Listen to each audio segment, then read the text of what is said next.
第131章，一样的。第二天，我一个人起得最早，在船长的引导下，我组装了一套海钓钓组，用船上带的活虾做饵开始钓鱼。这一片海正是垂钓的时节，海里钓鱼和淡水钓鱼完全是两个概念。我用的钓法几乎不用任何技巧，把饵料和钓组放下去，一会儿功夫就有鱼咬狗了。海鱼又大又凶猛，虽然我只钓30米的深度，钓的鱼也有上10斤，关键是手线拉鱼的那种狂野手感，让我血脉喷张。实话讲，我真就是个没有见过世面的乡巴佬。可能平常冷静的时候，我会千方百计的端住，让自己装起来，但是此时此刻，我已经完全沉浸在了垂钓的快乐之中，整个人都兴奋的飞起来。昨晚的煎熬和难受早就被我抛脑后去了。我一通尖叫，把老彭给叫醒了。跟老彭一起来的，恰就是昨天那个女孩。这女孩肤白貌美，大长腿，腰腹力量一看就很惊人的那种。我看到老彭纵欲过度的那张憔悴脸，就想着，如果这个时候我能用数码相机拍个照片，回头给山东潘女侠看一下，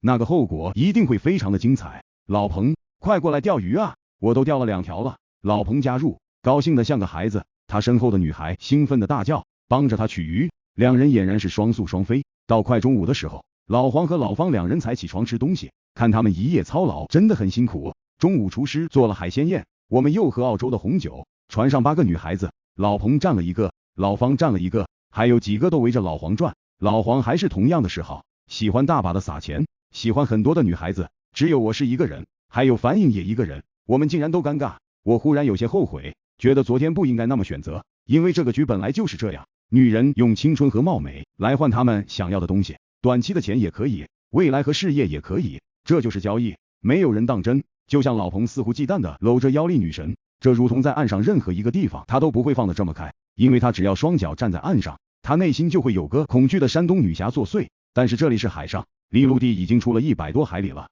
山东女侠最多也就是个陆地神仙。在茫茫的大海上，老彭是自由的，他可以肆无忌惮。老方下午的时候过来问我什么情况，是不是樊颖不懂事，惹了我生气了。我他妈更无语，我觉得这事儿没有办法说，因为现在已经很尴尬了。在几个人中，我成了一个异类，樊颖也成了一个异类。之所以如此，只是因为我拒绝了一个根本不存在的交易。想想真他妈荒唐。我跟老方说昨天晚上不舒服，可能有点感冒和腹泻。老方道，那就要樊颖来伺候你啊，陈总啊，你别那么生分。樊颖他自己主动要来是一方面，我同意他来也是希望能给陈总一点不一样的感觉。我知道陈总不是那么随随便便的人，这不我就不安排那些外围的模特。老方噼里啪啦说了一堆，我很想跟他讲我和老黄真正的关系，但是那些话到了口边我都咽下去了。别人要做梦，我把人家叫醒其实也是一种残忍。就像现在这条船上，除了老黄和老彭之外，其他所有人都觉得我是深不可测的人。我真能把底都掀起来吗？我掀开了真相，他们也未必相信我。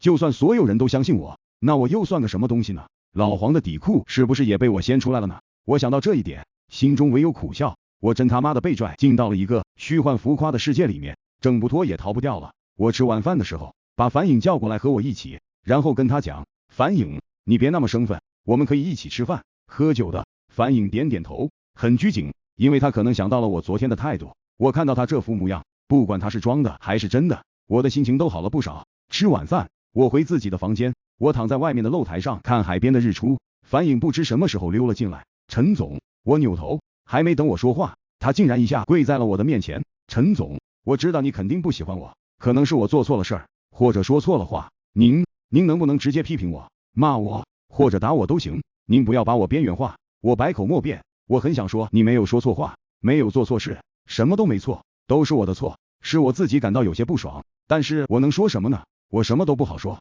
我只能说你先起来，咱们好好说话。他还是跪着不起来。陈总，您如果今天不骂我，我就不起来了，或者我直接就从这里跳到海里去谢罪算了。我一听吓得脸都白了，我心想这个女人怎么这么极端呢？樊小姐，你不用这么极端，你有话不能好好说吗？樊颖就哭，她说，陈总，我都熬了5年了，女人能熬几个5年？如果现在我出不了头，我这一辈子也只能注定了平庸。我说平庸不好吗？为什么一定要出人头地？为什么一定要和自己较劲呢？她说，在我们这个圈子里，你平庸就意味着下贱，尤其对女人来说。你看见今天那些女孩子吗？她们都是有明星梦的，因为平庸了，她们就成了玩物了。樊颖道，我是科班出身，我一直把自己看得很高，我一直坚守不想让自己像那些女孩那样崩溃理想，但是现在我坚持不了了，我不愿意崩溃理想，我只能来求您。卧槽，我很无语，我又想吐，我说你他妈扑我有个屁用啊！你他妈扑我还不如去扑你们老板。樊颖脸红道，